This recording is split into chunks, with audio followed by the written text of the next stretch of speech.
So many years ago, what we were seeing, what we were witnessing at the time. And let me admit to all of you that at that time, and going back 10 years, no, not quite 10 years, get back about 7 years, 8 years ago, we're so concerned, so agitated, we thought the camps we were meeting in the bush were Boko Haram. We were so convinced that it was Boko Haram infiltrating Ondo State, Oyo State. These are areas where we all go hunting collectively. Ogun State. That I asked to meet General Azazi, who was then the National Security Advisor. We're so convinced it was Boko Haram that I refused to meet him on Nigerian soil because the government was already infiltrated. I'm talking about that period just before Boko Haram invaded the police headquarters in Abuja, bombed the UN headquarters. I'm talking about a couple of years before that. And we were so concerned about what we were seeing here that I arranged to meet General Azazi. I've mentioned it before, so I'll repeat it here. And I said, not on Nigerian soil. I said, because I think even your telephones are being bugged. And I don't want these people to start chasing me all over the place because I have managed to have stumbled on their camps. So we met in London at the Millennium Hotel in Knightsbridge. There were a couple of people with him, a couple of people with me. And we spoke about the infiltration which was reaching right down to Ogun State and the peripheries even of Lagos State. I spoke to him about clashes between farmers and these people who we still thought were Boko Haram. Of course, later on, we found out that they were just Fulani herdsmen. They had reached such a state of impunity that when farmers in Ogbomoso, for instance, was one instance, one in Oyo, which actually spoke to those who were affected, when farmers, and another in Ogun, I did not get around to meet those, when the farmers began to get together to discuss the destruction of their farmland, they ambushed the farmers, scattered them, and killed some of them. That's how bad it was, at least by 7 years ago. Again, and I spoke to Mr. Azazi, as I said. In fact, he told me that he was coming from the States where he was negotiating the purchase of spotter helicopters to try and track these fake Fulani herdsmen, as I think he even thought they were. He was convinced also that they were Boko Haram. At that time, so could track their movements. Because the character of the herdsmen whom we used to meet in the forest had changed drastically. These were not the neighbors we used to interact with in the bush. They now got to the stage where they were ambushing farmers who just met on their own grounds to discuss this new phenomenon. It got so bad, and I got so worried, that I organized a meeting of some governors in Osun State. That meeting took place at the guest house of Arebeshola in Osogbo. I recollect that Fayemi was there, Senator Shola Adeyeye was present, John Alakin Adeyeye was present, not just governors, but also some Yoruba leaders. There was a representative, I remember, from Odo State Governor. And I asked them, what is going on? Our forest, our land is disappearing under our noses because it's under foreign occupation. I was a bit relieved at the time when the representative from Ondo State government assured me that they had begun taking action in Ondo, and that in fact farmers have been called and warned not to lease out any more farmland to any stranger without consulting the Commissioner for Local Government or the Chairman of Local Council. Because these people were infiltrating, they would buy or lease the land, the farms, let's say, for a year, and then they would tell the farmers, don't show your noses in here again. I'm talking about a phenomenon of internal occupation, colonization, which has been going on for at least 8 years, that we can say categorically this has been going on for 8 years, before the phenomenon of Boko Haram exploded. And of course, there was confusion between the herdsmen and Boko Haram. And I find it absolutely unacceptable and culpable, irresponsible, that we have now reached a stage where even tree seedlings are being eaten by cows right under our noses.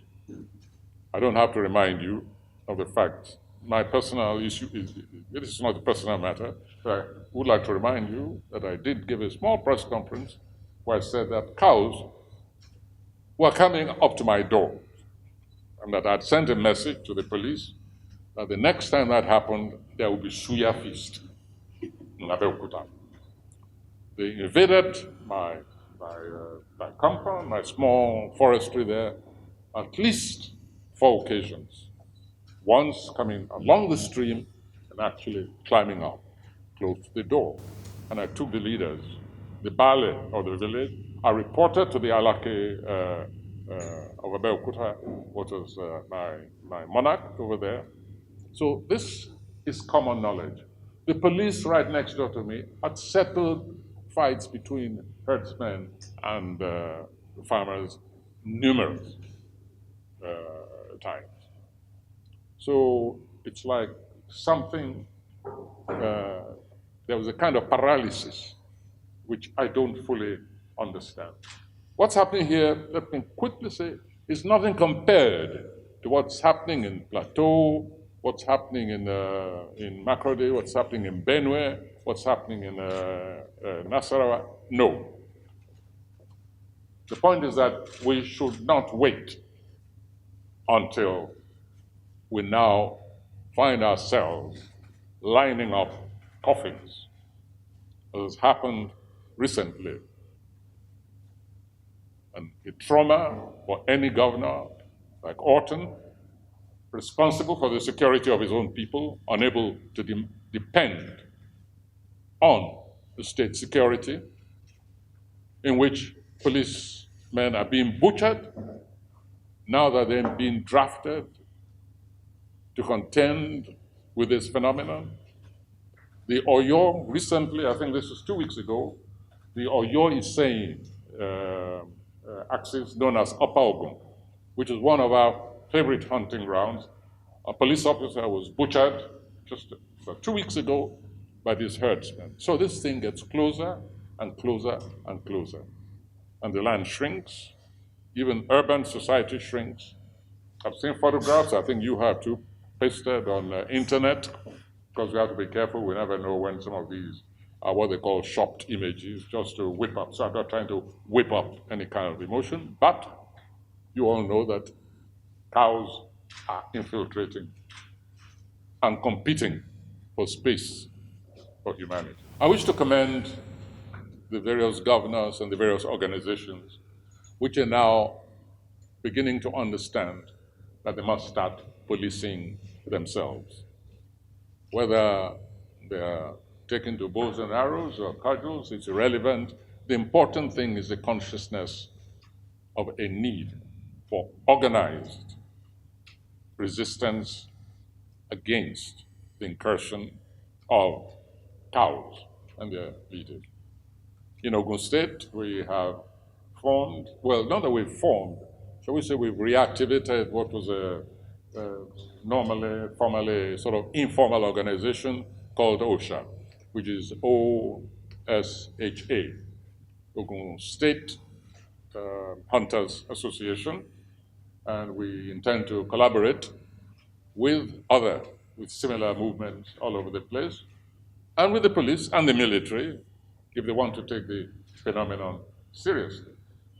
I think we've moved to this stage, quite frankly, because I've cited just a few examples, but believe me, it's going on all around us, all the time. I think we've reached a stage where we must demand of the security agencies of this nation to clean out also the forests. In other words, I'm urging the various voluntary organizations to now set themselves a deadline when armed herdsmen will be disarmed. When we meet, we're going to decide on a practical deadline. And we'll let the police and the military know that it's their responsibility to undertake this. And what the Hunters Association, like the one I've just described, will be doing, will be to ensure that anytime they see an armed herdsman, they report to the nearest police. If by a certain time that group of armed herdsmen are not disarmed, then these organizations will move and disarm them. I mention this gradation deliberately because I don't want anybody to get the impression that war is being declared now. No. We have not reached that stage, and I hope we will never reach that stage. So it's not trying to whip up a ground. This is now civic defense. And what I'm saying is that these hunters associations will now intensify their surveillance of our space, and wherever they find an armed herdsman, they will first convey that information to the police. But if by a certain time the police have not taken action and shown that they have taken action and disarmed those herdsmen, then voluntary organizations like OSHA, OSHA, and also organizations like OPC and the vigilantes in Ondo, etc., will consider their duty to move into those spaces and disarm those herdsmen. The phenomenon of clashes between the agrarians and cattle rearers is not new. It's not new. Farmers and herdsmen, for some reason, well, for obvious reasons, because they are all utilizing the same commodity land, it's inevitable that there would be clashes. So it's not unusual. It's the way it has been ignored, the way it has been handled, that is the problem. And also the lies from paid servants of the public, the cynicism in remarks which have been uttered. Can you imagine a minister of defense opening his mouth to utter an obscenity such as, what do you expect them to do if the paths to their grazing land or the such, the usual tracts for looking for greenery has been blocked? We're talking about the phenomenon of butchery, of human butchery. We're talking about villages which have been depopulated, have been set upon in various areas of the north, the occupants massacred, and then those villages resettled by their killers. It's all over the place. The names are there. This is what we're talking about. And then a minister of defense says, what do you expect them to do? Why is that man still in office? What sort of government tolerates that kind of callous individual within its ranks?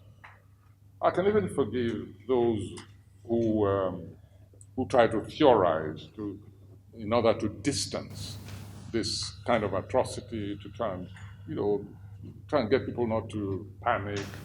One can even not really accept it, but at least that's at least a bit more decent. In other words, saying that they are not cattle rearers, they are fugitives from Afghanistan and from Libya, ISIS. It's a very silly theories, but at least that's not as blasphemous as when somebody, an official, any human being, in fact, says, "What do you want people to do when you close their path against them? Is it their land? Is it their father's land?" To start to begin with. And then we're talking about security for human beings and the protection of their ancestral lands and their lands from which they draw their living. There are many ways, of course, of containing it. Security, civic defense is not the full answer. Obviously not. Nobody pretends it is. Ranches, of course, have been mentioned. It's the way many other societies have solved this problem of herdsmen and farmers' clashes. And of course, there's also what you might call governance body language. If the body language of government is such that it permits this phenomenon to become so intensified and to have gone on for so long, then obviously that is no solution. That makes nonsense, even of long-term planning. Long-term planning has got to go hand in hand with the security necessity of farmers, or one side or the other, the security of the entire citizenry. Why colonies were brought in to complicate the situation, I do not understand. Ranches, that's a word used everywhere. One or two instances where you might find the word colonies. But colonies, well, why complicate the issue? We're saying, yes, that cows and cow dealers have a right to ply their trade, but we're saying there must be rules. That's what everybody is saying. And quite correctly, there must be rules. Business must be treated as business anywhere else. And no kind of business yet thought up in human society deserves the right to take other lives in order to run their own business. It is it's obscene. Illegal organized force that does not sooner or later spin up volunteer units. In other words, even if the phenomenon of even this attack, this sudden escalation of herdsman violence, even if it were organized, if, let us say, there's a control center for it, sooner or later, the opportunists get in on the act. I have no doubt in my mind that some of these units, murdering units, shall we say, maverick offshoots who are taking advantage of the organized situation. Because there's no question in my mind that a lot of this is organized, by the way. A lot of this is organized. And I think we've even had it, in effect, virtually admitted by some of these groups who come to the defense of the violent herdsmen. But we also have, in my view, shall we say, maverick units. And are these internally generated, or are they actually being launched by individuals in whose interest the nation must be in a state of anarchy? We sometimes talk about corruption, but we don't understand how far corruption goes. We don't understand how far corruption can destabilize a polity. We forget that, in fact, that military coups have taken place before, all over this continent, simply because a military officer or maybe even the head of the army is about to be cashiered for one crime or another. To protect his rear, stages a coup. This happens all over East Africa, Central Africa, and so on. We have many cases like that. And similarly, we have had cases of civilians who trigger off military coups simply because they need to cover their tracks. When you think of the amount of money that has been stolen in this country, I mean, enough funds to actually maintain even a large country like Nigeria to pay its budget for a couple of years, then you know that there is enough illegal funds floating around to destabilize the nation completely. And therefore, we must look also. I think the police, the security agencies have a responsibility to look at highly placed people in whose interest anarchy can be fostered. We might end up discovering that some of these people, some of these highly placed people, politicians especially, I don't care whether they're politicians or civil servants or whatever, have an interest in ensuring that there is chaos from Maiduguri to Lagos. Only that way can they feel safe, and especially as elections are approaching, and some of them might be panicking that they will not come back in office, or at least want to make sure that those who will pursue them to the grave, make sure they don't come back, they also can have a hand in the phenomenon which we're witnessing today. After all, some governors, and please don't misunderstand me what I'm about to say, but some governors have stated quite clearly that they have openly contacted some of these herdsmen, killers, and given them money to stop their activities. Well, if one governor has the means to make contact, others also have. So can other highly placed politicians. So the question of reaching out to these marauders and using them to destabilize the nation is not to be ruled out. We've been shouting restructuring for such a long time. Now it's become the buzzword. Now it's being taken seriously. And yet the necessity, the inevitability has always been there, has always been stressed. But no, the military came, distorted the internal relationship of the units that made up this country. It paid them, the military, to centralize governance. It paid them. It meant that they could command, sit in one place and command all the resources and direct those resources as they wished. And anytime we said restructuring, you had this gibberish. The sovereignty of this Nigeria will not be compromised. Who was talking about the sovereignty? I call it gibberish because nobody was talking about sovereignty.